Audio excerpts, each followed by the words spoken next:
li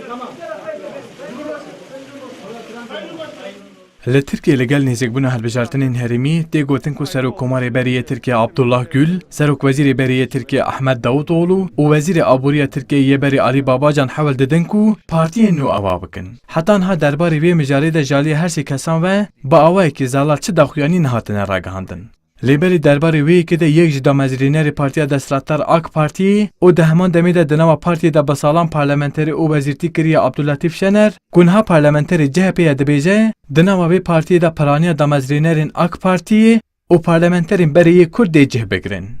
AK Parti'nin kurucusu olan pek çok ismi Hejmarek zêde damezînerên AK Partiye ji Alî Erdoğan ve ji partiyê hatin durxistin. Damezînerên AK Partiye rêxistinên bajar û bajarokan û ji navenda giştî AK Partiye gelek kes amade ne ku di nava vê partiyê de cî bigirin. Li gorî agahiyên min bi dest xistine, Abdullah Gül rastêrast cî nagire. Serkêşiya vê partiyê wê Ahmed Davutoğlu bike. Lê Gül Davutoğlu naxwaze, dixwaze Alî Babacan serkêşiyê bike. Parlamenterên Kurd yên ku ji AK Partiyê dûrketine jî wê di nava vê partiyê de cî bikirin. Gelo ev partî dê kengî bêdamezrandin û armanca wê çi ye, niha ev mijar têne merak kirin. Derbarê van mijaran de Seroka Kompanyaya Rapirtiyê ya DNA Tacîre Bektaş dibêje, ev partiya nû weke pêdiviyekê xwe dibîne û piştî hilbijartinên herêmî bi egerekê dêdamezrandina xwe ragihîne.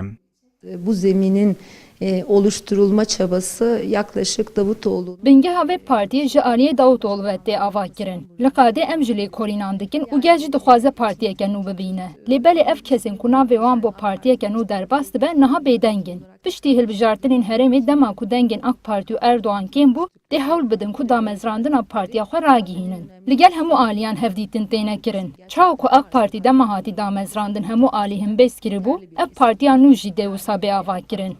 Pispor û siyasetmedar amaje pê dikin herçi qas kesên ku dê beşdarî vê partiyê bibin hêj zelal nebe jî, dibêjin dema ku ev partî bê avakirin, di sala 2021 de egera hilbijartineke pêşwext heye li Tirkiyê. Vural êrişmiş. Kurdistan 24, Ankara.